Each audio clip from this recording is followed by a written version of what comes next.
In this video, I'm discussing how you can find clients in 7 days or less.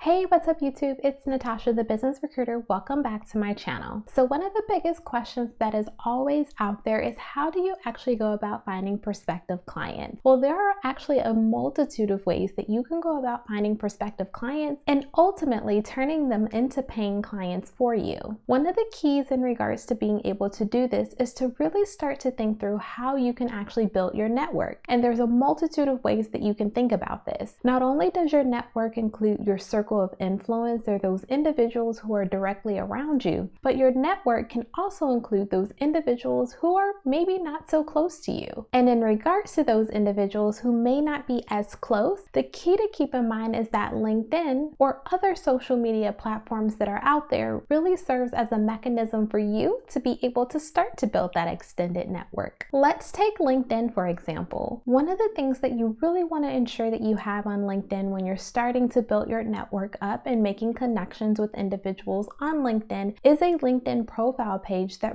really demonstrates exactly who you are and the value that it is that you bring. Ultimately, your LinkedIn page serves as almost your resume for your personal brand. You want to ensure that you have as much relevant information as possible on your LinkedIn profile page, meaning that you want to frequently audit the information that you have there. LinkedIn allows you the ability to actually create an About Me section, which allows you some free text to be able to type in information that you want individuals to know about you. LinkedIn also gives you the opportunity to include relevant information about your work history, volunteer history, as well as your educational background. And if you're an individual who has also received some certifications or various licenses, LinkedIn also gives you the opportunity to be able to include that information on there as well. Now, if you're enjoying this video so far, then be sure to go down below and hit that subscribe button as well as that bell so that you can get notified of all of my new videos that drop weekly. Now, one of the important elements to keep in mind in regards to LinkedIn is that when you're connecting with individuals, there's going to be various degrees of connections that you can make. The lower the degree is, the more closely connected they are to you. There might be certain situations in which you want to reach out to someone who, let's say, is connected to you, but ideally isn't a first or second degree connection. In those cases, you really have to think outside of the box in terms of how you're going to be able to connect with those individuals. One of the ways that you can actually get around this is LinkedIn group, very similar to Facebook group. LinkedIn allows you to join various groups, and anyone who is in that group, you have the opportunity to connect with, regardless of what your connection degree is. This really opens the door for you to be able to reach out to more prospective clients than even leveraging the basics of LinkedIn. Now, keep in mind that LinkedIn is just one social media platform that you can leverage in terms of being able to build up your network. Ultimately, it's really going to depend on how you're able to leverage the information that you do have available in regards to being able to get prospective clients. But keeping in mind that word of mouth as well as referrals are so powerful, and your direct network can really serve you well when you're thinking about prospective clients. Well, I hope that you found this video to be helpful. If you did, then be sure to give me a thumbs up, as well as if you are not in my Facebook group, then I definitely encourage you to join because we are in there talking all things recruiting, as well as you still have time to sign up for my premier program, which is currently going through enrollment right now. Be sure to go down below and hit the link in my description box. That way you can learn more about the Recruiting Agency Accelerator Coaching Program. Thanks for watching, and I'll catch you on the next video.